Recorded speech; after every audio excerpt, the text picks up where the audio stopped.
*16001# এই কোডটি আপনার সিম থেকে ডায়াল করে আপনি যাচাই করতে পারেন আপনার সিমের মালিককে বা কার এনআইডি কার্ড দিয়ে আপনার সিমটি নিবন্ধন করা রয়েছে। এটা যে কোনো সিম থেকে কোডটি ডায়াল করে যে কোনো সিমের মালিককে দেখতে পারেন। গ্রামীণফোন, রবি, এয়ারটেল, বাংলালিংক যে কোনো সিম থেকে আপনি কোডটি ডায়াল করবেন, ডায়াল করে সে সিমটি কার এনআইডি কার্ড দিয়ে নিবন্ধন করা রয়েছে সেটা আপনি যাচাই করতে পারেন বা দেখে নিতে পারেন। যদি এই কোডটি আপনার সিম থেকে ডায়াল করেন, ডায়াল করার পর দেখবেন অপশন আসবে, এটি অপশন আসার পর এখানে এখানে চাইবে আপনার এনআইডি কার্ডের শেষ 4 সংখ্যা নাম্বার এখানে দিয়ে দেবেন। মানে আপনার এনআইডি কার্ডের যে নাম্বার রয়েছে, নাম্বারের শেষ 4 সংখ্যা। তো ধরুন আমার এনআইডি কার্ডের শেষ 4 সংখ্যা এখানে দিয়ে দিলাম। শেষ 4 সংখ্যা দিয়ে দেওয়ার পর নিচে ডান দিকে সেন্ডে ক্লিক করে দিলাম। ক্লিক করে দেওয়ার পর এরকম আসবে, আসার পর আপনি ওকেতে ক্লিক করে দেবেন। করে দেওয়ার পর যদি সেই এনআইডি কার্ডের নাম্বারটি আপনার সিমে ম্যাচ হয়ে যায় তাহলে দেখবেন আপনাকে কিছুক্ষণের মধ্যে একটা এসএমএস দিয়ে দেবে। তো এসএমএস যদি পেয়ে যান তাহলে আপনি কনফার্ম হয়ে যাবেন সেই এনআইডি কার্ডের নাম্বারটি দিয়ে। দেখুন আমার এখানে মেসেজ চলে আসছে, এনআইডি কার্ডের নাম্বারটি দিয়ে আপনার সিমটি নিবন্ধন করা রয়েছে। তো আপনার সেই এনআইডি কার্ডের নাম্বারটি দিয়ে আপনি যখন সেন্ডে ক্লিক করবেন এরকম এসএমএস যদি চলে আসে, সেই এনআইডি কার্ড দিয়ে আপনার কয়টি সিম নিবন্ধন করা রয়েছে এখানে দেখা যাবে। তো আপনার নাম্বারটিও দেখা যাবে, দেখা যাচ্ছে সিমের অপারেটর নাম্বারগুলো দেখা যাবে, কোন কোন অপারেটর কয়টি সিম রয়েছে সব দেখা যাবে। তো এরকম যদি এসএমএস চলে আসে তাহলে বুঝতে পারবেন আপনার সিমটি সেই এনআইডি কার্ড দিয়ে আপনি নিবন্ধন করেছেন।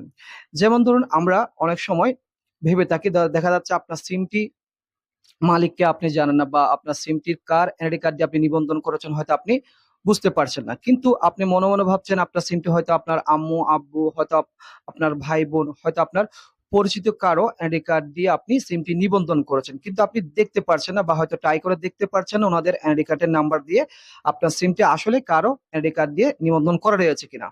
তো এরকম যদি হয় তাহলে কিন্তু আপনি আপনার পরিচিত কারো যদি মনে করে থাকেন ওনাদের এনআইডি কার্ড নিয়ে ওনাদের এনআইডি কার্ডের শেষ 4 সংখ্যার নাম্বার দিয়ে আপনি ট্রাই করে দেখতে পারেন। একটা একটা করে ট্রাই করে দেখলে দেখা যাচ্ছে যদি কারো এনআইডি কার্ড দিয়ে আপনি নিবন্ধন করে থাকেন তাহলে সেটা একটা না একটা হয়ে যাবে। আর যেহেতু আমরা পরিচিত কারো এনআইডি কার্ড নাম্বার দিয়েই আমাদের সিমগুলো নিবন্ধন করে থাকি, এটা পরিবারে দেখা যাচ্ছে আম্মু আব্বু, হয়তো ভাই বোন কারো নাম্বার দিয়ে, কারো এনআইডি কার্ড দিয়ে কিন্তু আমাদের সিমগুলো নিবন্ধন করে থাকি, কিন্তু কার এনআইডি কার্ড দিয়ে নিবন্ধন করেছি সেটা অনেক সময় ঠিকভাবে মনে থাকে না।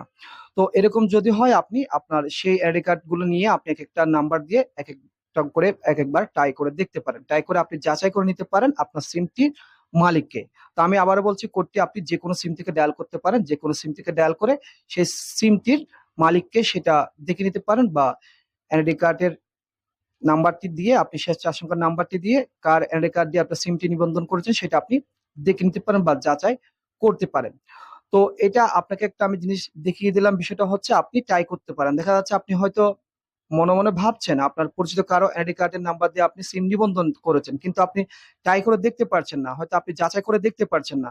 আপনারা হয়তো অনেকেই বলতে পারেন এই কোডটি ডায়াল করে তো সরাসরি সিমের মালিককে দেখা যাচ্ছে না, বা হয়তো আপনার সিমটি কার এনআইডি কার্ড দিয়ে নিবন্ধন করেছেন দেখা যাচ্ছে না। তো আমি বলবো আসলে সরাসরি সিমের মালিককে দেখার কোনো রকম সুযোগ নেই, বাট আপনি যাচাই করতে পারেন। দেখা যাচ্ছে আপনার বলুন আমার বলুন আমরা যে সিমগুলো ব্যবহার করছি বিশেষ করে আমাদের পরিচিত কারো আইডি কার্ড দিয়ে নিবন্ধন করে আমরা সিমগুলো ব্যবহার করে থাকি, কিন্তু আমরা মনে করছি আমার পরিচিত একজনের আইডি কার্ড দিয়ে আমার সিমটি নিবন্ধন করা, কিন্তু আমি যাচাই করতে পারছি না। বাট আপনি কোডটি ডায়াল করে যাচাই করে দেখতে পারেন, যাচাই করে দেখতে দেখতে হয়তো দেখা যাচ্ছে একটা আইডি কার্ড ম্যাচ হয়ে যেতে পারে। ম্যাচ হয়ে গেলে তখন আপনি বুঝতে পারেন সেই আইডি কার্ড দিয়ে আপনার সিমটি নিবন্ধন করা, সেজন্য আপনাকে আমি কোডটি দেখালাম। তো এখানে যদি ভুল ত্রুটি কিছু হয়ে থাকে ক্ষমা সুন্দর দৃষ্টিতে দেখবেন। ভিডিওটি ভালো লেগে থাকলে অবশ্যই একটি লাইক দিয়ে দেবেন আর অবশ্যই আপনার মূল্যবান কমেন্ট করে জানাবেন। ভিডিওটি দেখার জন্য অসংখ্য ধন্যবাদ, ভালো থাকবেন।